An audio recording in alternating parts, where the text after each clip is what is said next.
Well, thank you very much, Arif and Greg, for having me. I'm really enjoying myself and getting to see a lot of familiar faces and meeting new friends. I hate complications. That is my disclosure for this talk, and I think all of us do, obviously. And so a lot of what I'm going to talk about really is starting by thinking about how you can avoid complications. So there are a lot of times that you think about, you should not ski down this trail, or like most people maybe should not ski down this trail. And it would be wonderful in sinus surgery if you had very clearly marked signs that said, don't go there, or don't do that. But the truth is that we do actually have a lot of those tools. And a lot of it has to do with really looking at imaging studies very closely before you decide to do surgery, making decisions about how much surgery you actually need to do, and assessing risks. So that's what I'm going to talk about first. And then intraoperatively, obviously, there are things that you can do, and I'm specifically going to focus on thinking about bleeding, ways to minimize bleeding, and then planning for injury, and then also for the orbit as well.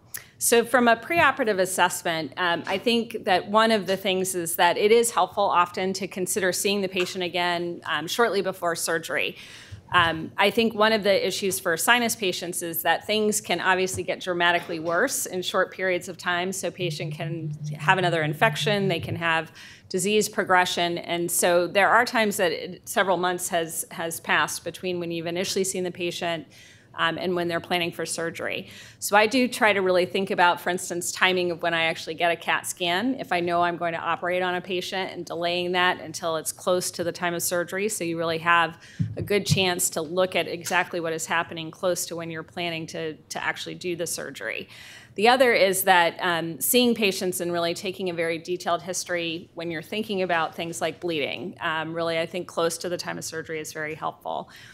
Whether that patient might benefit from perioperative antibiotics or steroids, we know that that can actually help with visualization during our surgeries. And so really trying to think about that close to the time of surgery can be helpful. From a bleeding standpoint, medication review is really important, and there are sort of two components to that. We have so many patients now that really are on some type of anticoagulant medication or are taking aspirin. And they often forget to mention that. And so again, really, I think about this during the pre-op as like thinking about concerns for actual bleeding and making sure that there aren't issues related to medications. In addition to, a lot of times patients are taking herbal supplements or other medications that we might not actually know the effect of, making sure that they actually stop that around the time of the surgery.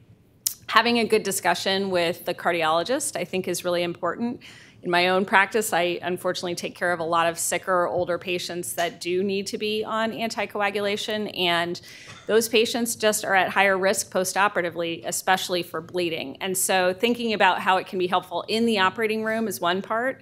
The other part is thinking about if the patient has a complication afterwards. And so I think, especially for the discussion with the patient, if you know that they are going to have to be bridged on Lovenox, or they're going to have to go back on a really heavy duty, something like Xarelto afterwards, they just inherently have a higher risk for bleeding. And so one, it might make you change what you're doing operatively, but you also want to make sure that patient understands that that is a possibility more than you would have that discussion with a patient who's not on a medication like that. Our CAT scans, I think we all know, obviously, that a really detailed review can really be very helpful. And that's something that you want to do sort of in good preparation for thinking about the surgery. And obviously, every time that you do that, if you review it the same way every single time, the likelihood that you're going to pick up on something increases. You also really want to identify high-risk situations. So this is your chance, this is your map, this is your blueprint that really can help you see if there's something before you go to the operating room, whether it's an anatomic variant or whether it's from prior surgery or the disease process itself. If you have someone with really severe polyps, they might actually have some of these problems that already exist. And so then thinking about how you're going to avoid that in the operating room, or how you might have to actually fix it if something happens there. So from an orbital standpoint, it starts with really the maxillary sinus. So there are certain issues that can inherently be present that puts the orbit at higher risk. So in this case, silent sinus syndrome, where you have atelectasis of the uncinate and the orbital floor is actually really sunken down into the maxillary sinus. that space of the uncinate is very narrow, and so really how you decide to do the uncinectomy, one, is really important, but then the other is the orbit is going to be much lower than in I'm doing the maxillary sinus lecture tomorrow, and I actually show a video of sort of how I do things, which is very similar in silent sinus syndrome, but you do have to prepare for it a little bit differently. Similarly, this is a patient obviously with an orbital blowout fracture, and in this case it's really easy to identify that because there's no ethmoid disease, which is why I use this scan. But you can imagine if you don't appreciate that on the scan and you're doing an ethmoidectomy, that might look like just ethmoid disease. But again, you can really assess the detail of the lamina, the integrity of the lamina. Interestingly, I have had a lot of patients that have this on scan, and they don't remember ever having actually an injury to their eye. So it's not something that patients will necessarily identify in their history, and again, something that you really want to look at the borders of the orbit every time you're thinking about doing an ethmoidectomy. From a nasolacrimal standpoint, I think certainly most of us are aware of the fact that when you're enlarging the maxillary antrostomy anteriorly, that you really have to be mindful of where that nasolacrimal system is. It's kind of hard actually to get into the nasolacrimal duct that way when you're at the level of doing the maxillary antrostomy. I think where it's more likely to be injured is in a situation like this, which is where there is dehiscence already over that nasolacrimal system. And so if you are planning to dissect up into the top of the uncinate, sort of that extended uncinectomy that we talked about earlier today, if you're planning to open the agranasi, there's a chance that you will potentially get into that if you don't recognize that it's dehiscent before the surgery. From a bleeding standpoint, so planning for bleeding, I think we all know that you really want to assess the position of the anterior ethmoid artery. So in this case, where it's very close to the skull base, the likelihood of actually getting into that is it would be very low. That's very different here, where you have the actual anterior ethmoid artery in a case where you've got a lot of supraorbital ethmoid aeration, and so that anterior ethmoid artery is really kind of hanging in the breeze, and if you're doing an ethmoidectomy, that could look just like a cell partition. So really looking at that beforehand, you really have an idea of what to expect when you're in the OR. Normally, you don't think about that from a posterior ethmoid standpoint, but this is that same patient. Again, they have really extensive supraorbital ethmoid pneumatization, and in that situation, you actually could potentially injure the posterior ethmoid artery as well. Carotid dehiscence within the sphenoid. This is a case, and this is actually a case that had a carotid injury that I'll show a little bit later. There's a pretty significant dehiscence of the carotid artery on that side, and this is very frequently seen. So in this situation, it's something that if you see that beforehand, you really have to just ask yourself, does this patient actually need a sphenoidotomy? And so you might have either a different discussion with them. If the disease process tells you that you need to do a sphenoid dissection, you just have to think about it differently. Similarly, the intersphenoid septum, where it is inserting, often if it is not in the midline, if it's going off to the side, it often inserts onto the carotid bony canal. And again, if this is usually for more advanced surgery, if you're doing skull-based surgery, if you have to do some kind of resection of that intersphenoid septum, that is not something you want to put torque on, obviously, because it's actually connected to the carotid artery.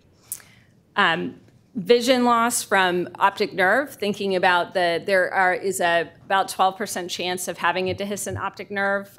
Certainly if you have an Onodi cell like you do in this case, it's in a little bit of a different position than you're usually expecting from a sphenoid dissection. And again, you really want to think about whether or not you shouldn't be anywhere near that area generally for endoscopic sinus surgery. But again, you really want to think about whether or not you need to do a dissection there. And then finally, most of the time, all those scans I was showing really had very little sinus disease, so very easy to often see what is actually going on. But the more that you look at the scans, the easier it is. This is just a large ethmoid mucocele, and in this situation, the lamina is completely dehiscent. And so, again, you just have to be cognizant of that as you're making your surgical plan, which is often the case that the disease or some other surgery has really distorted things. So in the operating room, control of bleeding, we already heard a little bit about this morning. I'm going to echo a lot of what has already been said. So again, what you actually do as you're preparing for the case really helps to diminish bleeding. So I really think that head of bed positioning, having that patient in that between 15 to 30 degrees of having their back up is extremely helpful. Talking to your anesthesiologist, especially, making sure that you are able to control the blood pressure and heart rate in the operating room. And then there are a lot of different options for topical therapy. If you go to an ARS meeting, there will be like battles about whether you should use topical epinephrine or whether you should use an injection or a variety of different things. The most important thing is what is best for your practice. So you really have to examine your own results. So if you don't have problems with bleeding most of the time, whatever you're doing is really working. I also do injections, and I think it does really help with postoperative pain, but I also think that part of what it helps with is actually in the operating room, the anesthesiologist being able to control the blood pressure and heart rate, because I realize sometimes that their blood pressure will go up. For instance, if I didn't do a really good posterior injection and I'm starting to work near the sphenoid, and all of a sudden their blood pressure starts to go up, it's because there is actually no anesthetic in that area. So spending a little time to re-inject and actually taking the time to really do good injections from the very, very beginning, I think is helpful for several different reasons. There is some data about using TXA perioperatively. The most recent review, it's sort of like mixed information. I don't use that in my practice, but I certainly think this is something that we're all kind of experimenting with a little bit. Importance of surgical equipment and image guidance, I think, is something that, again, you really want to think about before you actually are doing the case. So especially with image guidance, thinking about it if you have very complex anatomy, if you're doing a more extensive procedure, I think, if anything, what it really does is just improves your confidence that you're really in the right area and that it continues to give you a little bit of feedback as far as what you're actually doing. You want to make sure that whatever you're planning to do, if you're planning to do a frontal dissection, you want to make sure that those actual instruments are available. So the worst thing that can happen is to be in the operating room and then realize there are no frontal sinus sets, all of the tools that you were thinking that you were going to need are not actually available, and the patient is asleep. So you really want to know what you actually have. All right, so what happens when things are not going to plan? So the most important thing is not ignoring the problem. So whether it's bleeding, whether it's a CSF leak, whether it's an orbital issue, you really want to recognize it while you're in the operating room so that you can actually take care of it. This bleeding, not really a big deal. Now I feel like I'm on like a TV show or something because I'm holding the mic. So if bleeding is actually happening, again, you want to have an algorithm for what you need to actually do. And we've already talked about this a little bit. So the warm water saline irrigation really is very helpful if you have diffuse oozing. So that is something that, especially for really inflamed cases, I think really can help to really just take a minute, pause, irrigate, and then maybe repack for a little bit. Bipolar and suction cautery available if there's arterial bleeding, certainly. And then, if there's concern for an arterial bleed, thinking about doing an actual artery ligation can be helpful. Use of topical hemostatic agents also can be helpful. That's something we use very frequently in tumor resection, is just putting a little flow seal in, putting in a patty, waiting a minute. It's amazing how much that really actually helps. So thinking about artery ligation, we saw an SPA ligation, I think, when Aria was just giving the talk. That was like a beautiful, like it looks great. It's not actually actively bleeding. It's much harder whenever you are in like a postoperative case like this, where there is a lot of debris, there's a lot of inflammation, everything is actually bleeding. But again, finding this is a case where the patient had had a middle turbinate resection before. So sometimes it can actually be a little bit challenging to find that, but it's very easy to do an SPA ligation. So that's something that I think in the lab especially can be very helpful. Anterior ethmoid artery ligation is not very common, although I do find that this is something that can be helpful, especially in preparation for a tumor case or something like that. One of the things I think is that it's important to note that you can use the scope here too, and the anterior ethmoid artery is actually quite far into the orbit. And so after you've sort of done the open dissection, then using the scope to be able to actually see the anterior ethmoid artery and put clips on is very helpful, just because you're working in a fairly narrow and tight space. Carotid injury for sinus surgery hopefully is a never event. I put this in here only because it's really obvious if something really bad has happened. This is a skull-based case.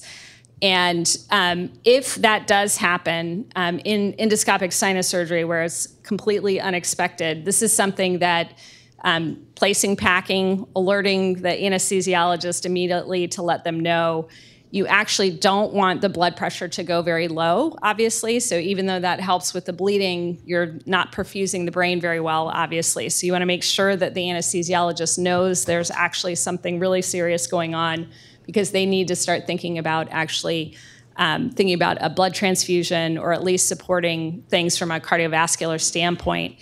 Putting in just some light packing to hold that, and then this is a neurosurgery neuroembolization consultation for most patients. If that's not available in your institution, this is something that usually would require transfer to an institution that would be able to manage that. There are ways to handle this, and now that we've been doing endoscopic skull-base surgery for quite some time, where you know that there's a chance that this is going to happen, there are ways to think about fixing it, like using crushed muscle is sort of what our institution has really gone to doing. You can actually, if there's a very small area that's affected, you can use these really small U-clips. This is always a neurosurgeon that's actually doing this while you're providing assistance. So because of the degree of bleeding, it does really require two hands, two people actually managing all of this. So this is the case that I mentioned at the beginning. So this is a patient, this is their preoperative CT scan. They have really complex sphenoid anatomy. And so in this case, you can see how that sphenoid actually crosses the midline. So the patient was having surgery at an outside institution, and the physician got into some bleeding, but it didn't seem that severe and was able to be controlled just with some packing. And he was transferred to an outside institution, and they did not recognize the severity of the bleeding because the surgeon really failed to recognize that it was a bad injury. And he realized it was bad enough that the patient got transferred by helicopter, but the admitting institution really did not recognize that it was this severe. They did sort of a CTA at that hospital, and they saw this abnormality in that carotid, but they actually thought that it was just a regular aneurysm. So on a CTA, without actually having the bone windows of the CT scan, they did not realize that was from an injury. And because of the fact that the patient had that complex sphenoid anatomy, the bleeding in the OR had actually been from the opposite side. So when the neuroradiologist was looking at all of the images, they were thinking that this was just something like an SPA abnormality, and they were looking only on that left side rather than looking on the right. So by the time they were transferred to MGH, because they unpacked his nose and he almost exsanguinated on the floor, fortunately, the bleeding stopped with packing, and then when he was at MGH and had another angiogram at that point, this is obviously a pseudoaneurysm. Unfortunately, the patient had coiling initially, which did not fix the problem. They had to eventually do an onyx complete, sort of taking out the carotid artery completely on that side. This is the patient after the fact who that coil, the coils from the actual coiling of the aneurysm filled the whole sphenoid sinus. The patient sneezed, and the coil came out of his nose. So this is when he came into the hospital. So that coil had to be completely removed. We had to do sort of like an actual endoscopic skull base approach. But even with that, he still has these small coils that continue to kind of extrude actually from that area. So every time I talk about this case, what I'm really thinking is that we probably didn't need to do that sphenoid surgery to begin with. So again, recognition of the potential for complication and thinking about whether or not that could happen before you even start. So switching to orbital injury, again, I think communication with the OR team is extremely important if you're worried about something within the orbit. If you do have access to an ophthalmology consult, I work in a hospital that's just eye and ear, or eye and otolaryngology, and so we always have some ophthalmologists that are in the OR that are kind of running around, so you can go and grab them. And that can be very helpful just to get a second opinion. But they're obviously having just like a tono pen available to be able to check intraocular pressure if you're worried about a hematoma is very important. While the patient is actually asleep, it's obvious in this case that something has happened, but sometimes it can be a little bit more subtle. I think one of the most important things is if there is concern for an orbital hematoma is understanding how to do lateral canthotomy and cantholysis. The two moves are different. So the canthotomy is just that first horizontal cut. The cantholysis is when you turn the scissors and point it down and you actually cut the tendon. That can release the pressure within the orbit by 30 millimeters of mercury. So it's a very fast, very quick thing to actually do. Whenever we're in the lab, I always tell people to do this because it's a really simple thing to do once in a cadaver and really understand that it's a really simple thing to actually do. You don't have to do anything to that little cut. It actually heals beautifully. So within a week or two after you've done this, it's not a cosmetic issue at all because it's such a small cut.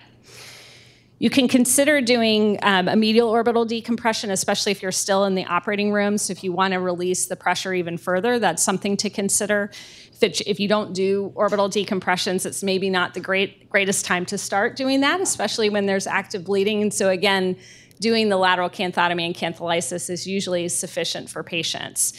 You can consider doing an endoscopic clip of the anterior ethmoid artery if you can find it and actually place a clip on it. You do have to really be careful about the superior oblique muscle, which is very close to that anterior ethmoid artery within the orbit specifically. So that is why generally I would not recommend using cautery in that area just because it can really transmit the heat. So it's something that in general you want to try to avoid that if possible. Unfortunately, from an orbital standpoint, if there's a muscle injury or certainly if there's an optic nerve injury, the likelihood of being able to fix some of those problems is unfortunately very low. So this is a situation that you really want to avoid. This is a patient also that I took care of who had sinus surgery in an outside hospital and woke up completely blind with a frozen eye. And you can see that they were trying to remove the maxillary sinus cyst, but unfortunately went just directly into the orbit. So there is not much that you can do to fix the problem once you actually have a severe injury like this. And so again, thinking about doing something much more complicated like an optic nerve decompression or thinking about trying to do something with muscle repair, at least in the acute phase, is probably not going to be very successful. So again, avoiding this injury is the best thing. Injury to the nasolacrimal system is typically a late complication. So certainly some patients can have some tearing just sort of around the time of the surgery that often just resolves or gets better on its own. If that is happening, one of the things is to make sure that you actually have an ophthalmology consultation. Sometimes patients have something else like dry eye that's actually driving a symptom like tearing, and it's not related to nasolacrimal obstruction. So you want to ensure that the diagnosis is actually correct. Usually this is very fixable just with a secondary DCR, and so this is an issue that if it does develop, there are a lot of good options as far as resolving that for patients. So just final thoughts, having a checklist I think is very important, whether that's for reviewing your radiology scans, it's also for when you're thinking about being in the operating room, very specific to the type of surgery that you're actually doing. Most of the time, those high-risk situations can be identified before you're ever in the operating room. And so being able to think about it beforehand and actually try to avoid it if possible is the most important thing. That CAT scan is really important. That's our map. The whole time you're in the OR, taking time to go and look at the scan and make sure that what you're actually seeing is actually what you're seeing on the scan, and correlating the two can be really helpful. If a complication happens, take care of it. Take a minute to take your own pulse and have everything calm down. You can think about involving a colleague if that does actually happen, just so you have someone to help talk you through something. Sometimes that's even just a phone call. And with that, I'll finish.